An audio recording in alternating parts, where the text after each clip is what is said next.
This egg is about my old friend Sol LeWitt, who died a couple of weeks ago. I wanted to show you this little print, one of my favorites from 2003, called Straight and Not Straight Lines.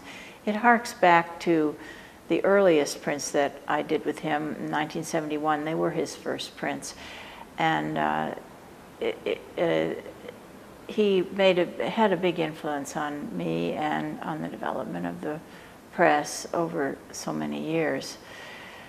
One of the things that Sol LeWitt wrote was, the aim of the artist is not to instruct the viewer, but to give him information. Whether the viewer understands this information is incidental to the artist. And I wanted to show you this one.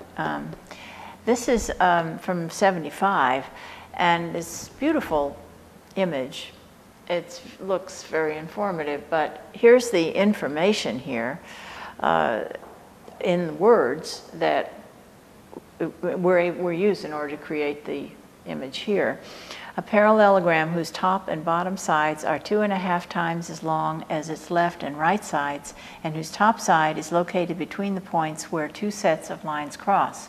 The first line of the first set is drawn from a point halfway between the center of the square and a point halfway between the midpoint of the top side. Anyway, you get the idea. The words are a whole lot more confusing and complicated than the image. One of the things that struck me in the obituary in the New York Times was a quote from a letter that Sol wrote to his friend Eva Hess.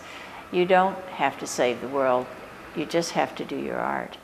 And going ahead and doing your art for Sol was not necessarily to stick with what he became famous for and what was important to him, these very kind of cool things. And he came along with something like this, which he called blobs, which is very different. And then even beautiful, very elegant, wavy lines. That's a very simple system. So there was a range and an energy, and it wasn't about sticking to any particular system. The artist may not necessarily understand his own art, he said. His perception is neither better nor worse than that of others. You get on a wavelength and you continue it. One thing, he gave a lot of permission to different artists, and I remember Tom Marioni saying to him one time, you gave me permission to use color. This was after Sol broke off into these fantastically colorful things. And Sol said to him, you can do anything you want.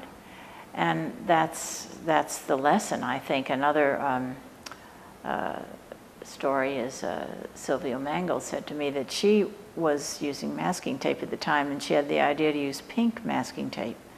And she said, oh, I can't do that to Sol. I can't use pink masking tape. He said, why not?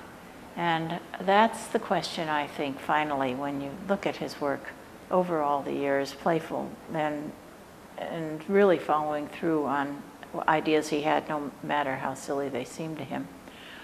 Why not?